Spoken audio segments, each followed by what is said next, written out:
साथियों नमस्कार।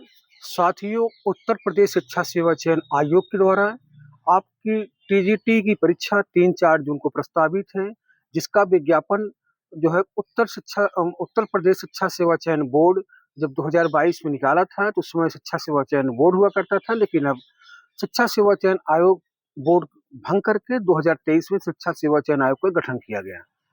तो उस समय जो आपके टीजीटी में कुल टोटल पद आए थे 3,539 पद आए थे और टोटल जो आपके फॉर्म पड़े हैं वो 8,68,531 आपके सभी 15 विषयों को मिला के फॉर्म पड़े हैं। और अंग्रेजी विषय में इंग्लिश में आपके 511 सीट पुरुषों में हैं और 46 सीट महिलाओं में हैं। टोटल 557 सीट हैं और 557 सीट के सापेक्ष कुल आपके 48,000 फॉर्म पड़े हैं। तो कंपटीशन 2022 में फॉर्म पड़ा था, 4 साल बाद 2022 जून में फॉर्म पड़ा था, 4 साल बाद परीक्षा हो रही है। कंपटीशन बहुत ज़्यादा इसमें नहीं है। इसलिए नहीं है क्योंकि 4 साल पुराना विज्ञापन है और जो है कि बहुत से ऐसे अभ्यर्थी हैं कहीं न कहीं जॉब पा गए हैं। और दूसरी बात जो है कि लोग एक मतलब कंटिन्यूटी लोगों की नहीं रहती है। जब फॉर्म अगर परीक्षा अगर तत्काल होती है तो कंटिन्यूटी बनी रहती है, नहीं तो परीक्षा जो है कि देर से करते हैं तो वो जो है कंटिन्यूटी उनकी बिखर जाती है। अब आप सोच सकते हैं कि जो 8,68,531 अभ्यर्थी फॉर्म डाले हैं 3,539 पदों के लिए, एक सीट पे 245 अभ्यर्थी जो है लड़ाई लड़ रहा है। और अंग्रेजी में जो 48,000 फॉर्म पड़े हैं तो उसके 557 सीटों के लिए एक सीट पे 86 अभ्यर्थी 86 अभ्यर्थी लड़ाई लड़ रहा है। लेकिन मैं आपको बताऊं, कंपटीशन जो होता है वो केवल 20% में होता है और 60% तो ऐसे अभ्यर्थी होते हैं कि वो लोग फॉर्म डालते हैं, अपनी उपस्थिति दर्ज करा देते हैं। 20% ऐसे अभ्यर्थी होते हैं जो थोड़ा बहुत मतलब आधे अधूरे मन से पढ़ते रहते हैं और जो 20% होते हैं वही लेवेरियस स्टूडेंट होते हैं, मेहनती वही होते हैं। क्योंकि देखिए मेला में तो सब जाते हैं लेकिन ढेला किसी का लगता है। तो आप लोग जो सोचते हो कि इतना फॉर्म पड़ा है, इतना फॉर्म पढ़ने से कुछ होता नहीं है। दूसरी बात, अभी आपकी पीजीटी की परीक्षा 9-10 मई को हुई है।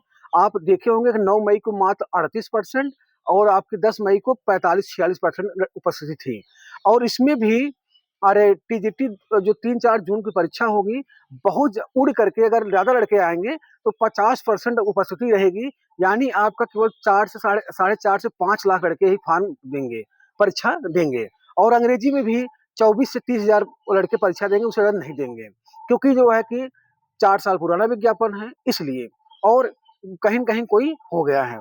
तो कंपटीशन बहुत ज़्यादा नहीं है, 10 दिन परीक्षा बची है। पेशेंस और धैर्य बना के रखिए, ज़्यादा घबराइएगा मत।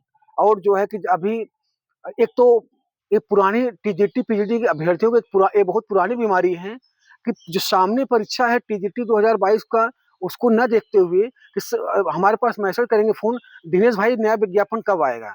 तो हम एक ऐसे कल अभ्यर्थी हमारे मित्र थे, मैंने उनसे कहा कि जो सामने परीक्षा है पहले उसको देखोगे कि नया विज्ञापन आप की बात सोच रहे हो?